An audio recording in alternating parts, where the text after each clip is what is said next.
ఏపీలో గోల్డ్ గనులు బంగారం చీప్ అయిపోయిందా? ఆల్ టైమ్ రికార్డులో దూసుకెళ్తున్న గోల్డ్ రేట్ భారీగా తగ్గింది. ప్రస్తుతం బంగారు ధర 86,000 రూపాయల వద్ద ట్రేడ్ అవుతుంది. బంగారం ధర భారీగా పెరగడానికి దారి తీసిన కారణాల నుంచి ప్రస్తుతం బ్రేక్ లభించింది. దీంతో అంతర్జాతీయంగా బంగారం ధరలు తగ్గుముఖం పట్టాయి. కొత్త సంవత్సరం ప్రారంభంతో బంగారం ధరల్లో కొంచెం తగ్గింపు కనిపించినా ఈ నెల మాత్రం బీభత్సంగా పెరిగాయి. ఈ కలిసొచ్చే కాలానికి నడిచొచ్చే బంగారం అన్నట్లు ఏపీ నెలలో దాగి ఉన్న గోల్డ్ గుట్టు బయటపడింది. పొరుగు రాష్ట్రం పాక్లో కూడా ఓ ప్రాంతంలో బంగారం నిల్వలు ఉండడంతో ప్రజలు పెద్ద ఎత్తున వెతికే పనిలో ఉన్నారు. రోజంతా నది గర్భం నుండి బురదను బయటకు తీసి బురదలో బంగారాన్ని వెతికే పనిలో ఉన్నారు. బంగారానికి ఉన్న డిమాండ్ అంతా ఇంతా కాదు. ప్రపంచంలో చాలా ప్రాంతాల్లో బంగారం నిల్వలున్నాయి. ఇలాంటి వాటిపై ప్రభుత్వాలు ప్రత్యేక దృష్టి సారిస్తున్నారు. ఏపీలోని కొన్ని జిల్లాల్లో గోల్డ్ ఉన్నట్లు అధికారులు గుర్తించారు. ఈ గనులు మరికొన్ని రోజుల్లోనే ఏపీని గోల్డ్ గా మార్చబోతుంది. ఈ మేరకు అధికారులు శరవేగంగా బంగారు గనుల తవ్వడానికి కసరత్తులు ప్రారంభించారు. ఇందులో భాగంగా స్థానిక గ్రామాల్లో ప్రజాభిప్రాయ స్వీకరణ కార్యక్రమాన్ని శ్రీకారం చుట్టారు. ఇప్పటి వరకు తాము నడిచిన భూమిల్లోనే బంగారం దాగి ఉందన్న విషయం తెలిసిన అక్కడి ప్రజలు సంబరాలు ముగిపోయారు. ఏపీలో కొన్ని జిల్లాల్లో వివిధ అరుదైన ఖరీదైన ఖనిజాలను జియోలాజికల్ సర్వే ఆఫ్ ఇండియా అధికారులు గుర్తించారు. వీటిని వెతికి తీస్తే లక్షల కోట్ల సంపద రాష్ట్రానికి దేశానికి సమకూరుతుందని అంచనాలు వేశారు.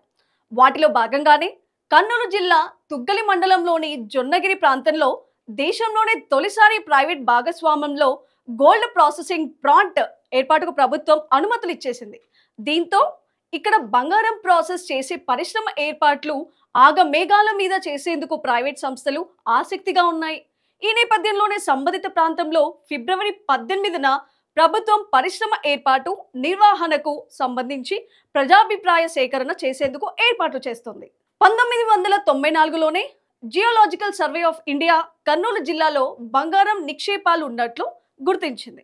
అనంతరం ఈ బంగారం తవ్వి తీసేందుకు ప్రైవేట్ సంస్థలను ఆహ్వానించారు. అయితే భారీగా పెట్టుబడులు పెట్టాల్సిన వస్తుందనే కారణంతో ప్రైవేట్ కంపెనీలు ముందుకు రాలేదు.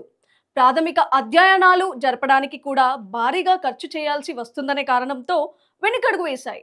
అయితే 2005లో కేంద్రం మైనింగ్ లీజ్ ప్రక్రియను సులభతంగా చేసింది. ఓపెన్ లైసెన్స్ కూడా పాలసీ తెచ్చింది. అనంతరం మరోసారి ప్రైవేట్ కంపెనీలను ఆహ్వానించారు. ఈ క్రమంలోనే బెంగళూరుకు చెందిన జియో మైసూర్ సర్వీసెస్ లిమిటెడ్ ముందుకు వచ్చింది. అయితే పైలట్ ప్రాజెక్టు చేపట్టేందుకు కావాల్సిన అన్ని అనుమతులు పొందడానికి సుమారు 10 ఏళ్లు పట్టింది. పని ప్రారంభించిన తర్వాత ఏడాదికి దాదాపు 750 కిలోల కంటే ఎక్కువగా బంగారాన్ని ఉత్పత్తి చేయొచ్చని అధికారులు అంచనా వేస్తున్నారు. ఆంధ్రప్రదేశ్లోని కర్నూలుతో పాటు చిత్తూరు, అనంతపురం జిల్లాల్లోనూ కొన్ని చోట్ల బంగారం గనులను అధికారులు గుర్తించారు. వాటిని అభివృద్ధి చేసి అక్కడి నుంచి పసిడిని వెతికి తీసేందుకు ప్రయత్నాలు చేస్తున్నారు. ఈ గనులను తవ్వేందుకు ప్రభుత్వ రంగ సంస్థ అయిన ఎన్ఎండిసి లిమిటెడ్ ఆసక్తిగా ఉన్నట్లు అధికార వర్గాలు చెబుతున్నాయి.